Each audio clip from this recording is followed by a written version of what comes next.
আজকে আমি রান্না করব কচুরলতি দিয়ে চিংড়ি মাছ। তাই লতিটা ধুয়ে পরিষ্কার করে নিছি, পেঁয়াজ কেটে নিছি, হলুদ পাতা কেটে নিছি, চিংড়ি মাছটা ধুয়ে নিছি। মশলাগুলো একটু ভিজিয়ে রাখছি, যেহেতু শুকনো মরিচ তাই ভিজিয়ে রাখলে তাড়াতাড়ি কষানো হয়ে যায়। এবার কড়াই বসিয়ে পেঁয়াজটা দিয়ে দিলাম। পেঁয়াজটা একটু বাদামি কালার হলে আমরা চিংড়ি মাছটা দিয়ে দিব, একসাথে ভেজে নিব।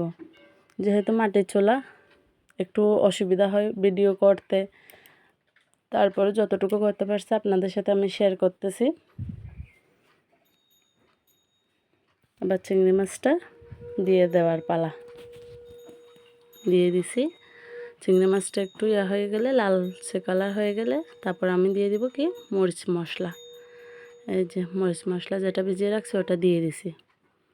আবার এটা দিয়ে কিছুক্ষণ কষিয়ে নিব, ভালো করে একটু কষিয়ে নিব। এই যে কষানো হচ্ছে।